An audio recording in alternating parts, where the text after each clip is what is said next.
You will hear a number of different recordings, and you will have to answer questions on what you hear. There will be time for you to read the instructions and questions, and you will have a chance to check your work. All the recordings will be played once only. The test is in 4 sections. At the end of the test, you will be given 10 minutes to transfer your answers to an answer sheet. Now turn to Section 1. Section 1. You will hear a conversation between a commercial property letting agent and a businessman who wants to move his business to new premises. First, you have some time to look at questions 1 to 6.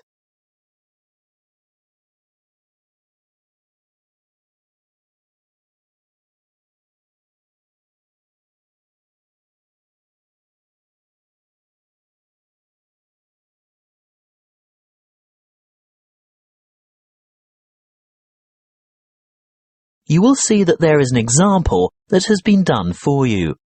On this occasion, only the conversation relating to this will be played first. Good morning. Mr. Rich, isn't it? That's right. Raymond Rich of ICT Industries. ICT Industries. Just a moment while I put that on the form. Mr. Rich said that the name of his company was ICT Industries. So ICT Industries is written in the space. Now we shall begin. You should answer the questions as you listen, because you will not hear the recording a second time. Listen carefully and answer questions 1 to 6. Good morning. Mr. Rich, isn't it? That's right.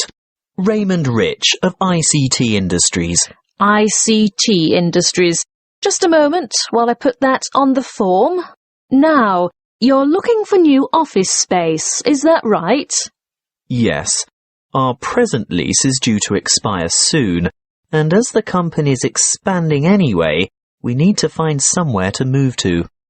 Do you prefer the suburbs, the city, or a commercial zone on the outskirts? Well, currently we're in a very pleasant suburb, but as I said, we've outgrown that building as we've got to move anyway. I think the city centre is where we want to be, right in the heart of things. I see. Anywhere in particular? Yes, somewhere in the vicinity of the main transport centre, because I have a large staff, and car parking in the city is terribly expensive. I think it would be a good idea if we didn't use our cars at all. Exactly what size premises are you looking for? Good question. Something more than the 10,000 square metres we have at present should do it. Shall we say 12,000 square metres? That's probably about right. Yes, I think that would meet our needs. Just how many employees do you have to accommodate? 40 in all, but only 14 will have their own offices. The rest will be in open-plan shared offices. Oh, I forgot to ask. Do any of your employees have extra requirements? Will we need to consider people with disabilities? Yes. Actually, there is one in a wheelchair who'll need suitable access and another who can walk just a few paces. She uses a mobility scooter, so we'd need to make sure all facilities, especially toilet facilities, were suitable and accessible, and we'd also need to be either on the ground floor or to find a secure place by the lifts for Mrs. Jackson to park her scooter. I'll need to keep that in mind when I come up with the property for you to look at. Now, when are you thinking of moving? Well, our current lease expires in August, so we'd like to have the move completed by then, of course. Well, there is a very suitable property that I have in mind here in the city, but the owners want a lease signed by the end of this month, May. Ooh, too early, I'm afraid. I'd be ready to sign up by the end of June, though. Shall we say signed up by the 1st of July and moved by the end of that month? Definitely. Before you hear the rest of the conversation, You have some time to look at questions 7 to 10.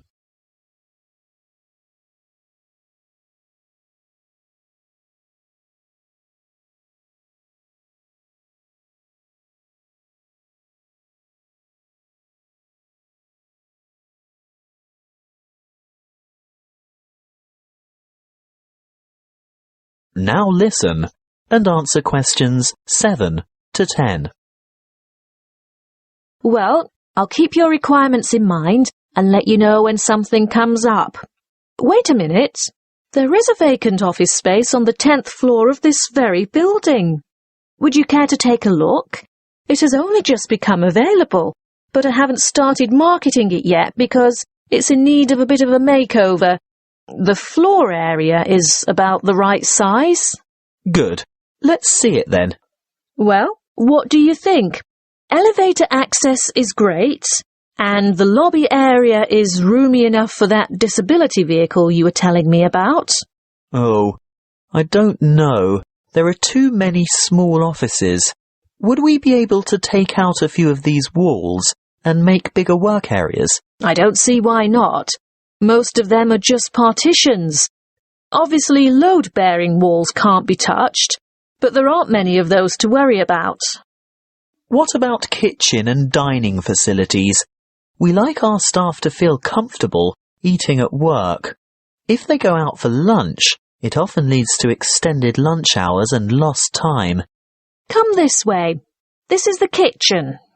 Ooh, it's a bit pokey.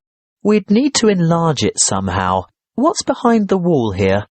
There's just a storeroom. You could take out that wall and expand into that space. Then what would we do for a storeroom? Well, see that tiny office near the entrance? It has no external windows or natural light. It would make an ideal storeroom. Yes, you're right. The whole place is a bit dilapidated. Obviously in need of that redecoration you were talking about. And I don't just mean a coat of new paint. I think all the light fittings would have to be modernized. Those broken blinds have to be replaced, and this old blue carpet definitely has to go. I agree. That's something we can negotiate with the owner. But overall, do you think it would fit your requirements? Well, you haven't given me any indication of what the lease would cost. But before we get into that, what are the terms of the lease concerning length of tenancy? Well, generally in the city, leases are never less than 3 years. Oh? I mean, we don't mind signing up for that period of time initially, but we don't necessarily want to have to move after that. We've been in our last place for 10 years, you know. Well, the usual agreement is a 3x3x2. That's a contract for 3 years with entitlement to extension for 3 years, and then another 2 years after that. But let me speak to the owner first. And one more thing. We have to consider the time frame. Remember, my current lease is due to expire in August. Well, with reliable contractors, it shouldn't take more than a couple of months to do the necessary refits. That is the end of section 1. You now have half a minute to check your answers.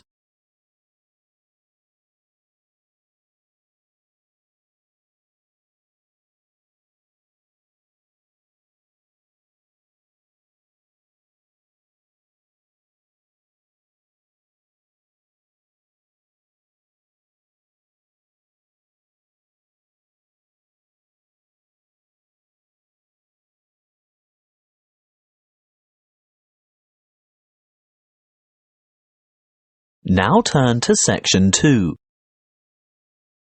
Section 2. You will hear a student counsellor giving information and advice about further study. First, you have some time to look at questions 11 to 14.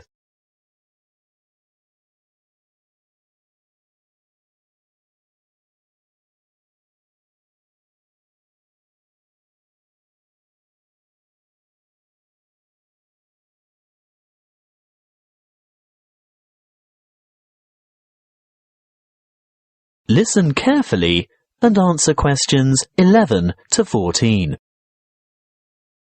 Are you thinking about further study? Well, listen to this before you make a decision. It will help you decide if going on to tertiary study is right for you, and it will help you make good decisions for the right reasons. It includes information about student life, what it will cost, and the different ways you can support yourself. What should you think about first? Well, obviously, you're thinking about tertiary study, and it's one of the biggest decisions you'll make in your life. What you decide now will affect the rest of your life. It's the last year of high school for most of you, and you're busy and under pressure. Perhaps you're thinking of going abroad, getting a job, or working for just a year or two to save some money before getting back to study. Let's assume you're choosing to continue studying next year. It's important that you set yourself goals and plan how you're going to achieve them. First off, career goals. What career do you want to pursue, or what is it your parents want you to do? Then, you need to think about employment opportunities at the end of your study. Will your qualification assist you in finding a rewarding job? Thirdly, course selection. Exactly what qualifications will you need? For instance, a degree, a diploma, or something else. Now we're down to study goals. The number of papers you can study at a time, and what sort of grades you would like to attain. Before you hear the rest of the talk, you have some time to look at questions 15 to 20.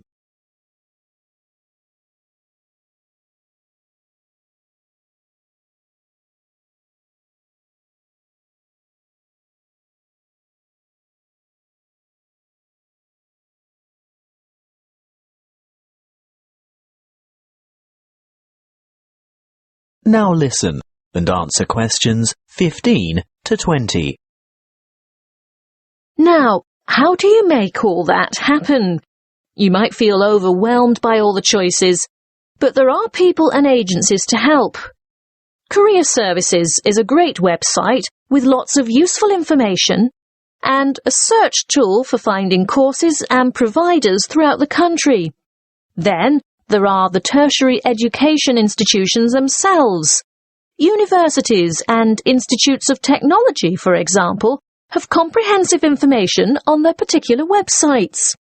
You can find out most anything there. Many campuses have a student support association, and they can tell you a lot about what to expect. Don't be afraid to ask them anything. I'm sure they've heard it all before. It might also be worthwhile to make inquiries with potential employers to see if they will fund or partially fund your studies. If it is a trade you want to learn, the apprenticeship scheme will help you earn while you learn. That way you'll get valuable work experience while you're studying. If you're still at school, then search out your school careers advisor, who will have a variety of information and resources at hand and be able to give you the kind of guidance you need to make a fully informed decision. And, last but not least, don't forget your parents and other family members. They can be of enormous help too. Oh, one last thing that might help you make up your mind. Have you thought of applying for a scholarship? Some embassies, governments, and individual institutions offer scholarships to cover part or all of your study fees.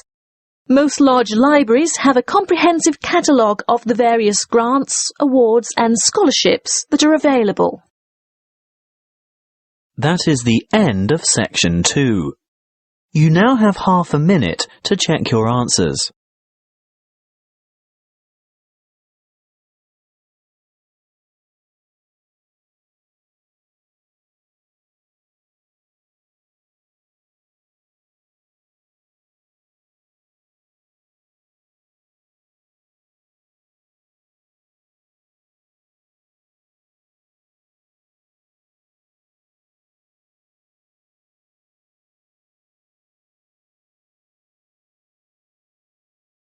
Now turn to Section 3. Section 3. You will hear a tutor discussing with two students their research for a paper in cyber psychology. First, you have some time to look at questions 21 to 25.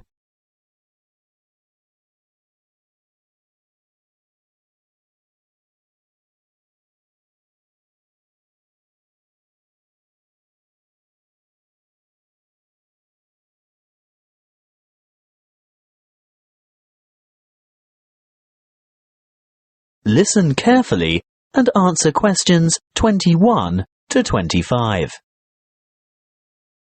I'm very glad that the two of you decided to pursue this research topic, because I think it's not only much needed, but very relevant to current psychological concerns about addiction issues in young people.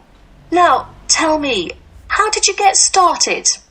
Well, we looked around for problems, or perceived problems, that teenagers in general might encounter, and we came up with the extremely popular phenomenon of instant messaging and the implications that the use or overuse of this form of communication might have on teen behavior. Then we decided to propose the concept of instant messaging addiction. By the way, do you mind if we abbreviate instant messaging to IM in our discussion? Not at all. But before you go any further, tell me something about the demographic sample you used. We chose a random sample of teenagers from Jiangsu province from a typical public middle school, and we considered this group to be representative of teenagers in urban China. We distributed 500 questionnaires and 450 were returned. The sample group was on average aged between 14 and 15 years. Internet addiction, or technological addiction as it's sometimes called, has been studied many times before. What makes your research different? Well, previous studies indicated that internet-dependent students are more likely to use instant communication, but we wanted to find out primarily whether IM addiction actually exists, and if so, what the symptoms are. And secondly, we wanted to know whether IM addiction could be predicted. And finally, whether addiction has an impact on academic performance. Quite a large undertaking. Tell me, what IM addiction symptoms did you identify among teenagers in your sample? We found 4 major IM addiction symptoms, which are remarkably similar to the symptoms used to identify substance dependence. Although here we're looking at behavioral addiction, not chemical addiction to drugs, alcohol, or the like. Yes, loss of control was a significant factor, which indicates that the addicts had less self-discipline. They could not control the amount of time they spent on IM, and they neglected their schoolwork, as well as other responsibilities or obligations they might have. Obviously, academic performance was adversely affected. I'm sure that led to a lot of complaints from family and friends, not to mention teachers. Yes, of course. Another symptom was, as you would expect, a preoccupation with instant messaging. They would be annoyed if interrupted when chatting online, and they would feel depressed and moody when they couldn't. They would go without sleep in order to chat, and when they were offline, they would still be thinking about online chatting. As in chemical addiction, they would need to increase the dose, in this case of IM time, to get satisfaction. That sounds quite disturbing. Yes, and as you can imagine, loss of relationships due to overuse of IM was a factor too. The addicted teenagers would rather chat online than go out with friends or spend time with family, which jeopardized their social relationships and their educational opportunities. The fourth addictive factor we found was escape. These teenagers used IM as a form of escape from reality and responsibilities. Before you hear the rest of the conversation, you have some time to look at questions 26 to 30.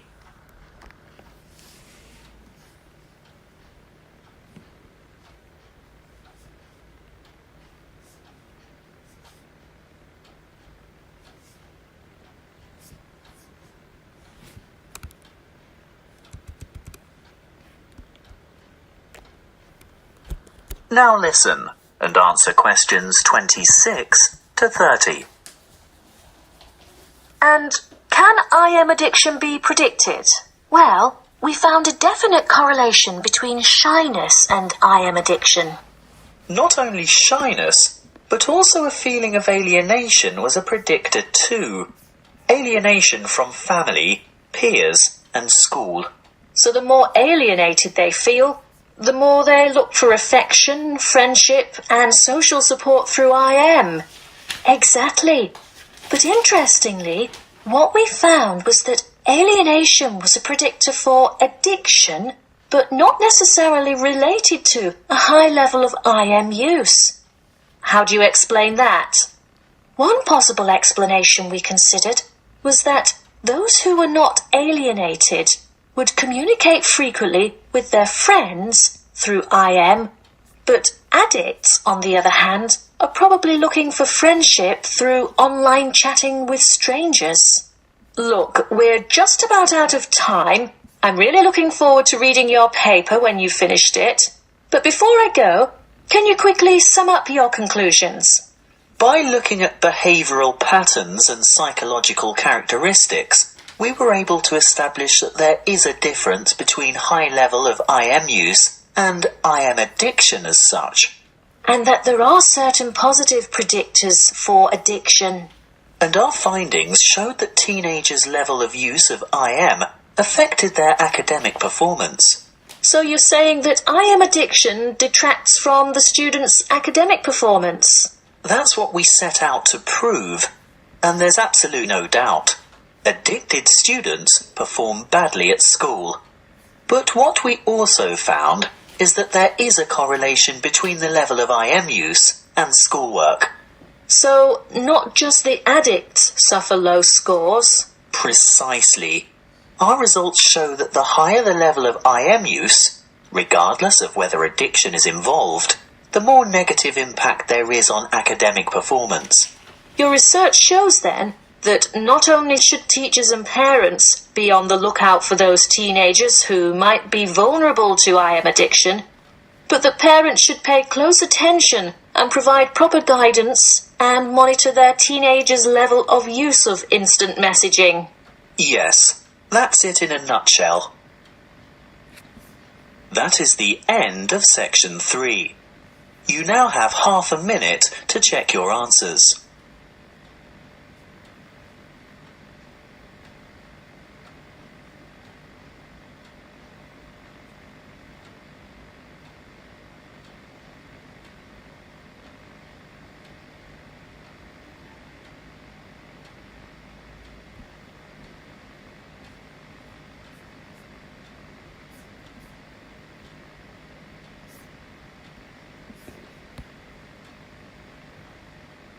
Now turn to section 4. Section 4. You will hear a geography lecture on the British Isles.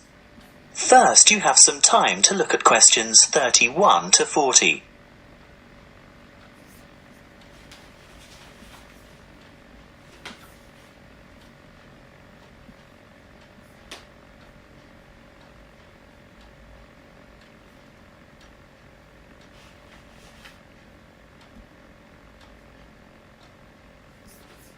Listen carefully and answer questions 31 to 40. Hello, I'm glad so many of you have turned out to hear what I have to say today about the British Isles, that area of the Eastern Atlantic that we Americans find so confusing. I'm afraid just looking at a map or a page in the atlas doesn't necessarily explain the geographic terminology. In referring to the British Isles, a word of apology for those of you of Irish descent. That is, those whose ancestors come from Eire, the Republic of Ireland. No matter how geographically accurate the place names that I use today are, some of you will be understandably upset to be included in anything termed British. I have a very useful image that might help you differentiate between the various labels that distinguish the political and geographic reality of the so-called British Isles. I want to show you a Venn diagram, which is a mathematical illustration that shows all the possible relationships between sets. Look at this Venn diagram, and you will see that the geographical terminology is in bold, while the political terms are in italics. See here the British Isles in bold and the British Islands in italics. The aim of this lecture is to explain the meanings of and relationships among those terms. In geographical terms, you will see that the British Isles is an archipelago made up of the two large islands of Great Britain and Ireland, and including many smaller surrounding islands. Of course, you can't tell from the Venn diagram the true comparative size of these islands. You'll need to look at the map for that. But take my word for it, Great Britain is the largest island of the archipelago, followed by Ireland, which, in reality, geographically, lies to the west, and there are over 1,000 smaller islands. Now, in political terms, the United Kingdom of Great Britain and Northern Ireland is the constitutional monarchy, which includes the island of Great Britain, some small nearby islands, although not the Isle of Man or the Channel Islands, and the northeastern part of the island of Ireland. Thank goodness it is generally shortened to United Kingdom, the UK, Great Britain, or even the abbreviation GB, although none of these are strictly correct, of course. You'd better listen carefully to the next part, because, I warn you, it is very confusing. Ireland is the name of the sovereign republic occupying the larger part of the island of Ireland. But to distinguish it from the name of the island itself, and most importantly from the other part, which belongs to the UK, it is called the Republic of Ireland, or its Irish language name, Eire.